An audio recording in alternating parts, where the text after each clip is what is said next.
네, 윤석열 대통령과 권성동 국민의힘 대표 직무대행이 주고받은 문자가 공개된 지 이제 사흘이 지났지만 후폭풍은 더욱 거세지고 있습니다.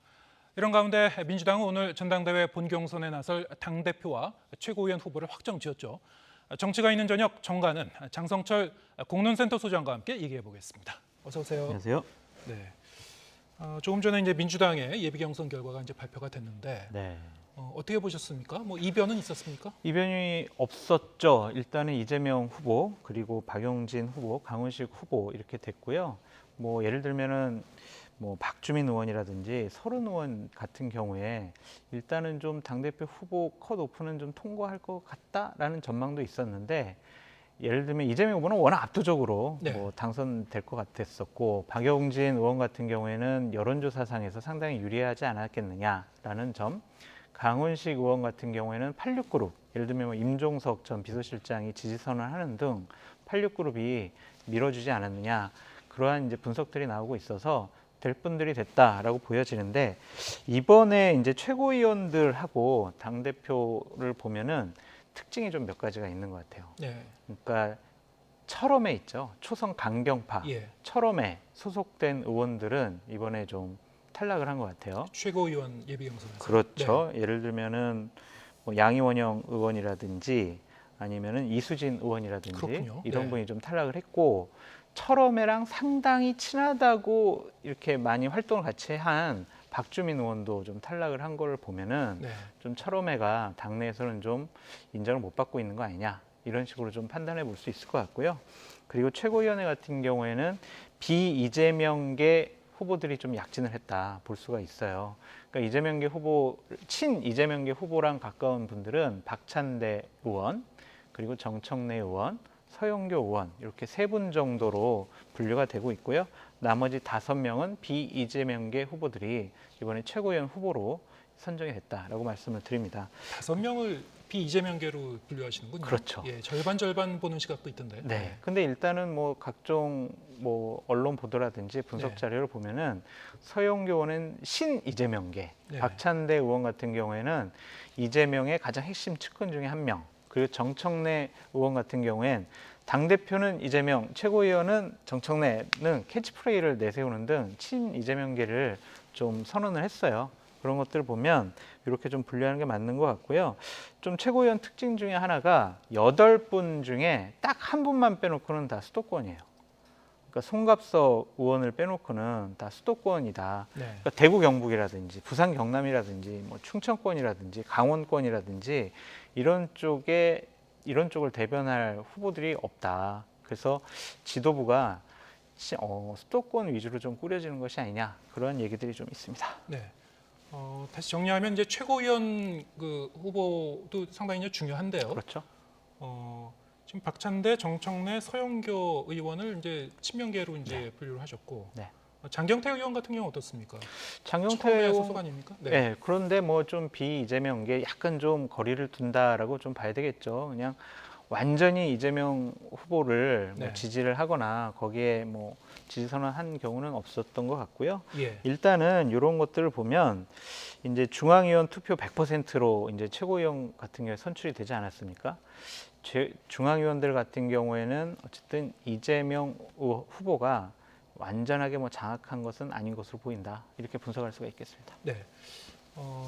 이 당대표 후보 가운데 아까도 말씀하셨습니다만 이제 박주민 후보 같은 경우에는 뭐 인지도도 상당히 이제 낮지 않은 편이고, 그렇죠. 이번에 이제 이 여론조사도 30% 이제 들어갔기 때문에 박주민 후보도 좀 해볼 만하지 않은가 했는데 일단은 좀 컷오프에서 이제 탈락을 했어요. 그리고 그렇죠. 이제 서른 후보 같은 경우에는 이제 5선 중진이고, 네. 워낙에 이제 이 당내에서도 여러 가지 이제 네트워킹이 잘 되어 있었을 텐데 일단 이제 컷오프를 통과를 못했고, 전반적으로 보면 이제 강훈식 후보 같은 경우는 뭐랄까요, 그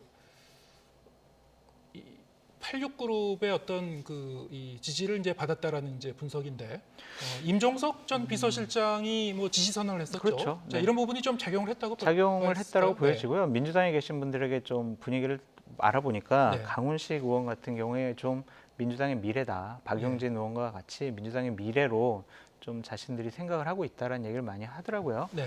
박주민 의원 같은 경우에는 지난번 전당대회 때는 최고위원으로 다득표자를 했어요. 제 네. 1등 최고위원이었죠. 그랬었죠. 예. 근데 지금 와서 컷오프가 된 것은 그동안 당내에서 활동했던 것들에 대해서 중앙위원들이 판단을 하지 않았을까 싶어요. 물론 4등으로 떨어져서 아깝게 뭐 0. 몇 % 차이로 떨어졌을 수도 있어요. 예. 하지만 인지도라든지 그동안 당의 대표적인 의원으로 각종 공개 활동을 해왔는데 이런 식의 평가를 받은 것은 박주민 의원 자체가 본인이 지금까지 해왔던 정치적인 여러 가지 노선이라든지 활동 상황에 대해서 되돌아보는 계기가 돼야 될 것 같다라는 좀 생각이 듭니다. 알겠습니다. 어쨌든 이제 장 소장님께서는 이제 철험회와 관련 있는 인물들이 네. 이번 이 예비 경선에서 성적이 별로 좋지 않았다 그렇죠. 분석하셨는데 네. 여기 굉장히 흥미로운 포인트 같고요. 네. 그 앞으로 이제 8월 28일 전당대회까지 한 달이 남았는데 사실 뭐 어대명으로 이제 분위기는 굳어가는 그렇죠. 걸까요? 뭐 또 다른 한편에서는 뭐 이 강훈식 후보와 이 박용진 후보의 이제 단일화 여부 뭐 이런 걸 주목하는 사람들도 있던데요. 주목 안 하셔도 되고요. 주목 안 해도 될까요? 네, 각종 여론조사를 보면은 이재명 후보가 무난하게 99%의 확률로 당대표에 당선될 것 같다. 당선되더라도 어느 정도 격차로 당선되는가 이것도 이제 의미가 있는 거 아닙니까? 그러겠죠. 뭐 50% 이상의 득표율로 당선이 된다면 예. 확실한 힘을 갖고 이제 당대표로서의 역할을 할 수가 있겠죠. 변수라는 것을 우리가 짚어보는 것이 의미가 있느냐라고 좀 생각이 들지만 네. 그냥 말씀을 드릴게요. 두 가지라고 보여집니다. 하나는 박용진 의원이 오늘 컷오프가 선출이 되고 난 다음에 저희가 이제 오늘 저녁이라도 강훈식 의원과 단일화 협상에 나서겠습니다라고 했고 강훈식 의원도 좋아요. 단일화 협상합시다라고 화답을 했거든요. 과연 단일화 협상을 통해서 이분들의 시너지 효과가 과연 이재명 후보의 당선 득표율을 넘을 수가 있을 것인지 네. 그 부분을 좀 주목을 해봐야 될 것 같은데 단일화만 가지고는 안 돼요. 나를 뽑아주면 내가 민주당과 진보 진영의 개혁과 혁신과 나아갈 길 그리고 우리 민주당이 다시 국민들의 사랑을 받을 수 있게 만들겠다라는 비전과 가치관과 철학을 제대로 내세워야 됩니다. 이재명 안 되니까요. 우리 뽑아주세요. 하는 것만 갖고는 본인들이 선택받을 수 없다라는 것이고 또 하나 중요한 변수는 이재명 후보의 사법 리스크죠. 어쨌든 법인카드 문제와 관련해서는 검찰에서 8월 중순에는 저희가 수사 결과 내놓겠습니다라고 했거든요. 그럼 전당대가 8월 28일인데 8월 중순쯤에 기소하겠습니다라고 검찰에서 발표를 하게 돼버리면 과연 이것이 당대표 이제 전당대회가 자 우리 이재명 지킵시다라고 흐름으로 갈지 아니면 어차피 기소되면은 당원 80조에 의해서 당대표로서의 직무가 정지당하니까 이재명보다는 다른 미래를 선택을 하자라는 분위기로 갈지 그거는 그때 가봐야 할 것 같습니다. 네. 뭐 수사 결과가 어떻게 발표가 되느냐에 따라서는 당심 민심 흔들릴 수도 있다. 그렇죠. 네. 네. 마침 이제 이재명 의원과 관련된 여러 가지 이제 검경의 수사가 진행되고 있습니다만 배우자 김혜경 씨의 법인카드 관련 이제 유용 의혹 조사를 받던 이제 참고인 신분으로 조사를 받던 분인데 네, 사망했다는 이제 보도가 있었죠. 네. 그러니까 이재명 후보가 지금 대략 검찰과 경찰에 6개의 혐의에 관련해서 지금 수사와 조사를 받고 있거든요. 네. 근데 지금 대장동 문제라든지 변호사비 대납이라든지 아니면 이렇게 법인카드 유용 문제라든지 이런 거와 관련된 참고인들이 돌아가신 분이 지금 4번째예요. 4번째입니까? 네. 그러니까 이런 것들은 상당히 이재명 후보가 상당히 문제를 심각하게 인식을 해야 될 것 같습니다. 나는 대장동과 관련이 없어요. 변호사비 대납 아니에요. 그리고 법인카드 이거에 대해서는 무응답을 하고 있습니다. 답변을 하지 못하고 있어요. 본인과 관련된 의혹 때문에 다른 연루된 분들이 저렇게 유명을 달리하고 있다라는 것. 그리고 저러한 사법적인 리스크가 결국에는 기소라든지 검찰의 확정적인 범죄 혐의로 나타나게 된다면 재판을 받을 수밖에 없지 않습니까? 그러면 당대표로서 직무를 제대로 수행할 수 있을 것이냐. 이재명의 사법적인 리스크가 자칫 잘못하면 민주당과 진보 진영의 사법적인 리스크로 확대될 수가 있어요. 그러면 제대로 된 야당의 역할을 할 수가 없습니다. 그냥 당은요, 당대표 이재명을 지키자라는 쪽에 매몰될 수밖에 없습니다. 그럼 정기국회 때 제대로 윤석열 정권을 견제를 해야 되고 그쪽에서 원하는 여러 가지 법안이나 정책들을 제대로 좀 비판을 해야 될 텐데 그거보다는 사법적인 리스크를 방어막 치는데 훨씬 더 많은 노력을 기울일 수밖에 없어요. 그러니까 이런 부분에 대해서는 이재명 후보가 당사자이기 때문에 본인이 해명하고 본인이 해결해 나가야 된다라고 말씀드립니다. 네. 주제를 좀 바꿔보겠습니다. 윤 대통령과 이 권성동 직무대행의 문자 공개 후폭풍이 이제 계속되고 있습니다. 국민의힘 내용이 이제 다시 격화될 이제 조짐을 보이는 건데 오늘은 이제 친윤석열계 의원들이 추진하는 민들레 모임의 간사죠. 이철규 의원이 YTN 취재진을 만나서 이준석 대표를 공개적으로 비판을 했습니다. 그 내용 듣고 이야기 이어가 보겠습니다. 누군가는 짚어줘야죠. 왜 남에게 끊임없이 자신의 잘못을 남에게 뒤집어 씌우려고 합니까? 무엇이 여의도의 양두구이 개가 득실거린다는 게 무슨 소리입니까? 온갖 그냥 독설을 쏟아부으면서 겉으로 본인이 당 대표의 직에 있으면서 당을 위해서 한 일이 무엇이 있습니까? 우리 이준석 대표는 결국은 20, 30대 젊은 정치인들의 앞길에 발목에 모래주머니를 채운 꼴이 돼버린 거예요. 네. 권성동 이 직무대행은 90도로 고개를 숙이고 네. 대국민 사과를 했고 다른 이제 친윤계인 이제 장제원 의원 같은 경우에도 이제 말을 아끼고 있는데 네. 윤핵관 이른바 윤핵관이라고 불리는 의원 중에서는 상대적으로 이제 많이 나서지 않던 네. 그런 분인데요. 네. 이철규 의원이 이렇게 상당히 강한 어조로 얘기를 했군요. 그렇습니다. 그러니까 본인이 민들레 모임의 간사로서 좀 목소리를 앞으로 내보이겠어라고 선언을 한 건지 모르겠지만 좀 적절해 보이지 않습니다. 지금 이준석 대표의 문제 때문에 당이 상당히 혼란스럽고 국민들로부터 지탄을 받고 있는데 거기에 저런 식의 대응을 한다는 것 자체가 또 이준석 대표의 반발을 불러일으킬 수밖에 없어요. 이준석 대표는 또 한마디 당연히 했겠죠. 이철규, 이지경까지 대통령을 잘못 보좌한 사람이다. 고생을 했는데 덜 유명해서 조급한 것 같다. 안 유명한 윤핵관이다. 이런 식으로 얘기를 했거든요. 그러니까 지금 저런 문제 가지고는 서로 화풀이를 하면 안 됩니다. 지금 대통령께서도 오늘 권성동 원내대표를 만나 여러 가지 좀 정리를 한 부분이 있거든요. 네. 그렇다면 당내에 있는 의원들이 이 사안을 갖고 계속 논쟁을 벌이다 보면 국민들께서 상당히 집권여당 뭐 하는 거야 당신들. 민생 어려운데 지금 서로 싸우고 있어. 화풀이하고 있어. 서로 감정을 표출하고 있어. 이런 얘기를 하실 수가 있어요. 그렇기 때문에 윤핵관 분들이 뭐 억울하고 우리 뭐 왜 대통령을 공격하는 이준석 대표 왜 계속 당원들 만나면서 이상한 소리 하고 다녀? 라고 치부할 것이 아니라 서로 좀 감정을 자제하고 조용하게 넘어가는 것이 옳아 보입니다. 네. 사실 지금 상황에서는 이제 이 당내 내홍이 뭐 쉽게 사그라들 것 같지는 않습니다. 분위기가. 권성동 이제 원내대표의 이 리더십에도 상당히 좀 손상이 간 셈인데 그렇죠.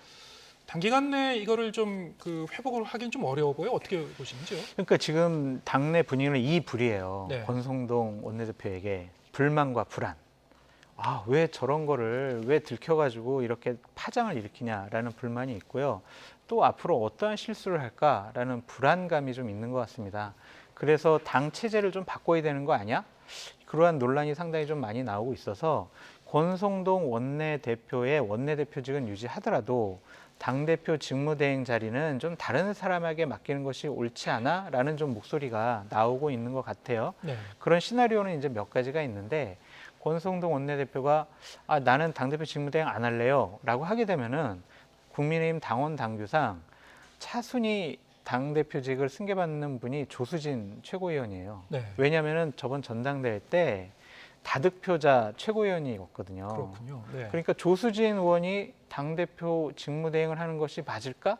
라는 또 정무적인 판단을 초선 의원인데. 네, 그런 판단을 또 할 수가 있겠죠. 예. 또 하나는 우리가 그냥 직무대행 체제 하지 말고 지금 지도부를 해산시켜서 비대위 체제로 갑시다. 그래서 비대위원장 새로 모셔오고 그분이 당대표 직무대행을 하고 최고위원들을 다시 비대위원으로 선임을 해서 지도부의 안정성과 또 다시 직무대행 체제를 변화를 하자라는 논의가 나올 수도 있을 것 같고요. 또 하나는 이 기회 때 최고위원을 다 사퇴합시다. 사퇴해가지고 우리가 그냥 이번에 지도체제를 무너뜨려서 새로운 전당대회를 합시다. 라는 분위기가 나올 수도 있는데 그때도 좀 맹점이 있는 게 이준석 대표가 나는 당대표를 그만두지 않겠어 라고 하게 된다면 이것은 상당히 논란이 더 일어날 수밖에 없어요. 네. 지도부는 와야 되더라도 당대표는 있는 셈이 돼가지고 상당히 어려운 환경이 될 것 같다. 그래서 앞으로 이러한 지도체제 문제를 갖고 상당히 국민의힘은 한동안 좀 논란이 심화될 것 같다라는 걱정이 듭니다. 네. 또 다른 한편에서는 지금 사실 이번 문자 이 공개로 인한 파문을 네. 어떻게 수습할 것인가. 네.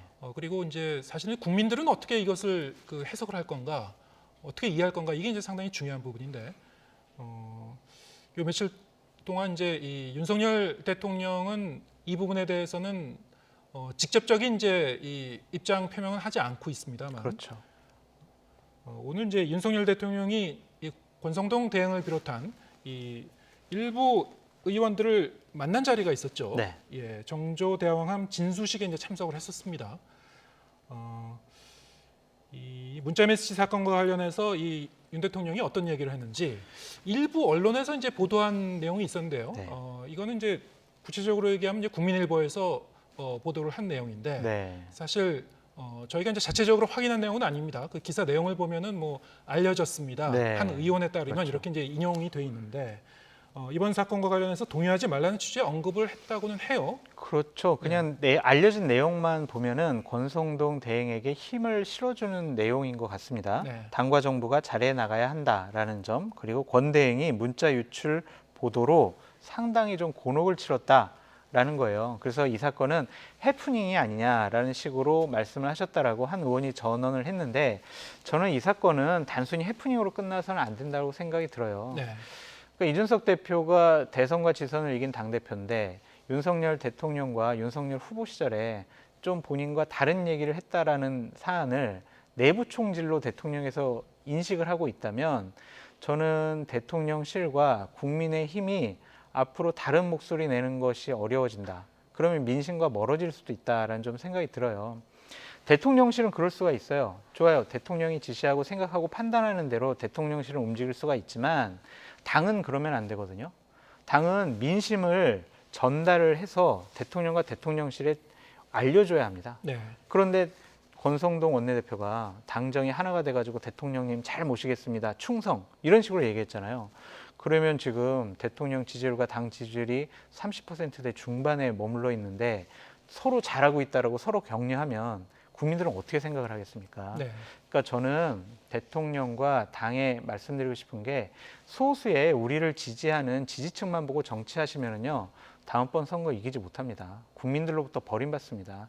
그러니까 이번 내부 총질 사건도 단순한 해프닝이 아니라 정말 이 집권 세력이 어떻게 국민의 민심을 받아들여야 하는지에 대한 반성으로부터 다시 한번 시작을 해야지 우리끼리 잘했어 동의하지 마 이런 식으로 다독이는 것은 국민의 민심으로부터 더 멀어지는 계기가 될 수도 있다라고 말씀드립니다. 윤 대통령의 입장 표명이 있어야 할까요? 저는 있어야 된다고 보여지는데 내일까지도 다른 일정 때문에 약식 기자회견은 안 하실 것 같아서 당분간 직접적인 말씀은 못 들을 것 같습니다. 예, 거듭 말씀드립니다만 이제 이 윤석열 대통령이 일부 의원과 만나서 했다는 이 대화 내용은 직접적으로 이제 이 팩트 체크가 된 내용은 아니고요. 그렇습니다. 일부 언론에서 보도한 내용입니다만 네. 일단은 이제 윤석열 대통령의 어떤 직접적인 입장 표명이 있다면 확인해 볼 수 있겠습니다만 그렇죠. 본인의 생각을 앞으로 더 지켜보겠습니다. 네. 장성철 공론센터 소장과 함께했습니다. 고맙습니다.